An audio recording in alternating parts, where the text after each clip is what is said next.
Uningá, que o futuro é aqui.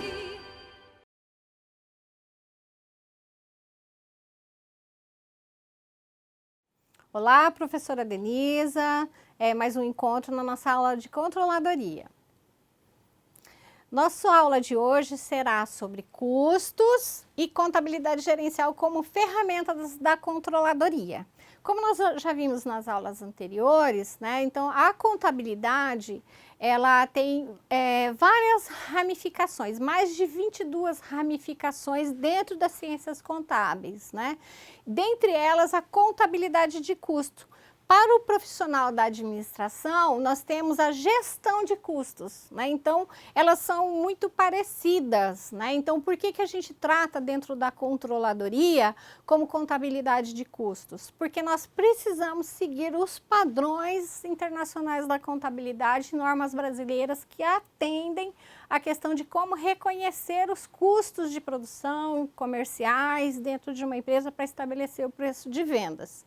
E a contabilidade gerencial, que como nós vimos na aula passada, não tem nada a ver com sonegação fiscal. Contabilidade gerencial são planejamentos futuros dentro de uma realidade fiscal, contábil, financeira e econômica, né? E como essas ferramentas, elas estão interligadas dentro da controladoria. Bom, nós vimos a definição da controladoria e a sua interação com a contabilidade de custo e a contabilidade gerencial. Então, hoje nós vamos ver como nós puxamos as informações dessas áreas que são centralizadas na controladoria, né? A contabilidade gerencial, que a gente vai tratar muito mais afinco agora nessa aula de hoje, e a estrutura da contabilidade de custo. Então, nós vamos seguir os padrões e normas brasileiras e internacionais de contabilidade aplicada a esse assunto, né? Então, a princípio, nós temos a definição da controladoria, que nós já vimos em aulas passadas, mas vamos dar mais uma recordação. Controladoria é uma área de conhecimento que considera a utilização da contabilidade, da ciência contábil em sua plenitude, né? Então, dentro de todas essas mais de 22 áreas de atuação, nós trazemos esse assunto para trabalhar dentro da controladoria. Então, nós utilizamos cada área da contabilidade dentro das nossas necessidades para desenvolver esse departamento dentro das organizações, né? Aí nós temos a contabilidade gerencial, que a gente vai ver como é que ela atua dentro da organização. Ela mede e relata informações financeiras e não financeiras, né, que são compromissos ou quantidade, de forma qualitativa ou quantitativa, seja financeiro ou seja só em quantidade ou tempo, logística, né, que não envolva financeiro, que ajudam que os administradores a tomar as decisões necessárias para alcançar os objetivos da organização. Os administradores, né, ou gestores organizacionais, os presidentes, os líderes de cada área, né, eles usam essas informações para escolher, comunicar e implementar estratégias, assim como para coordenar o quê? Projetos de um novo produto, né?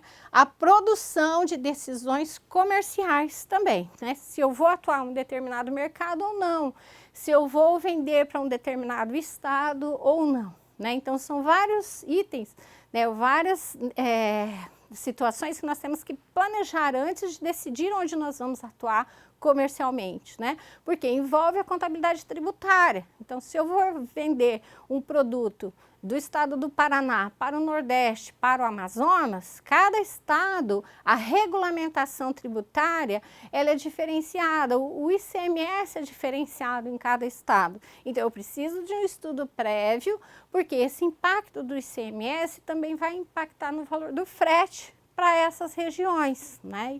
E vice-versa também, a compra de mercadorias, de matéria-prima também vai ser impactado.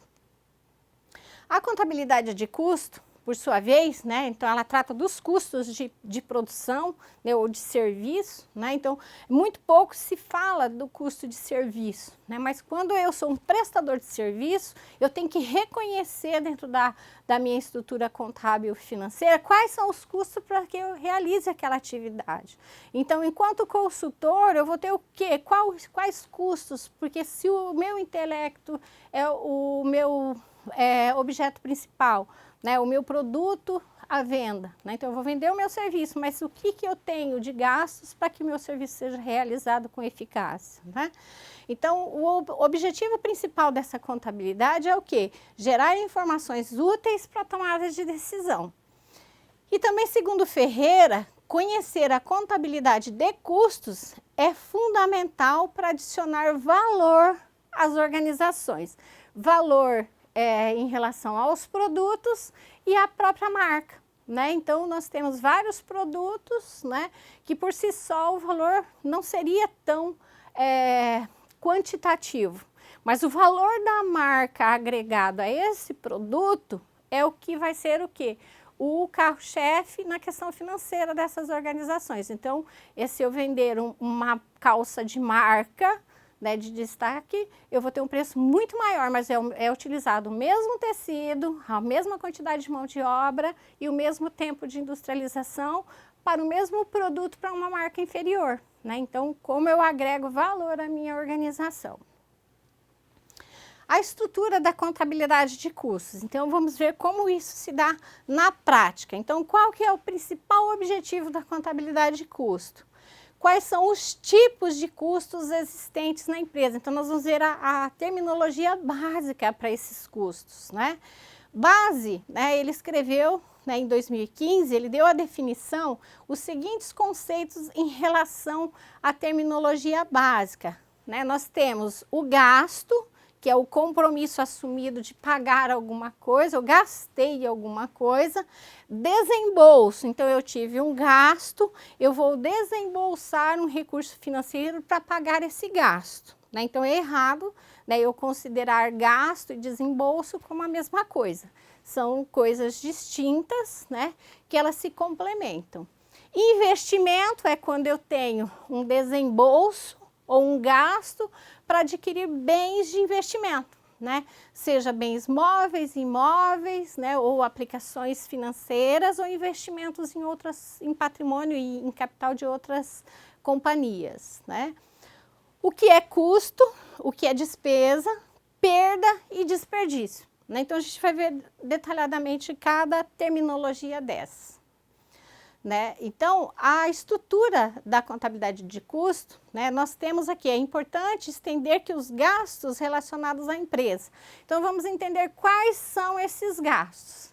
Eu tenho gastos com os custos, né? Eu tenho gastos em forma de despesa, eu tenho tanto custos diretos ou indiretos, e eu tenho os custos fixos e variáveis. E assim como eu tenho as despesas fixas e variáveis também.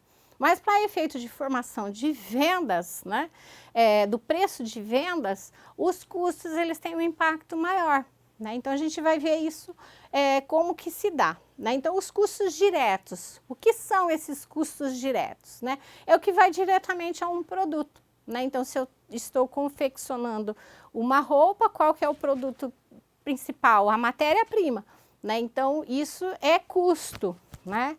E é direto, porque o tecido, eu não consigo vender um jaleco sem eu ter o que? O tecido nele, né? Então não existe o jaleco sem eu ter o tecido. Então esse é o custo direto. Então o que é o custo indireto? É o que eu preciso para movimentar a minha linha de produção sem estar diretamente ligado ao produto. Por exemplo, energia elétrica, né? Então a minha máquina, quando ela tem algum medidor que consegue medir quanto eu gasto de energia para produzir um jaleco, né, ou 1 milhão de jalecos, eu vou ter um custo como classificar como direto. Mas se eu não tenho como medir quanto eu gasto de energia, mas eu sei fracionar quanto a minha fábrica gasta, esse custo é indireto, né? A mesma coisa os fixos e os variáveis. Por exemplo, o custo da depreciação das máquinas da produção, tá? Então é um custo fixo. Então, dependendo do volume de produção, né, quanto mais eu produzir, quanto menos eu produzir, esse custo vai ser fixo, ele não vai oscilar, né? A mesma coisa é o salário do supervisor, né? Então, tem duas situações. O supervisor da fábrica, se ele manipula o produto, o salário dele vai ser considerado como custo direto. Se a gente não consegue, se ele não manipula o produto, ele só supervisiona, o salário dele será custo indireto. O salário dos profissionais da linha de produção é custo direto, tá? E é fixo a parte da carteira de trabalho. Se a empresa paga prêmio de produção, essa parte é variável, tá? Então, eu tenho fixo e tenho variável. Então, é necessário que se mapeie todos os gastos, todos os custos ou despesas da organização para que eu consiga estabelecer o quê? O valor do custo de cada jaleco, como foi o exemplo que nós demos agora, né? Então, na próxima aula, nós vamos dar continuidade nesse tema. Até mais!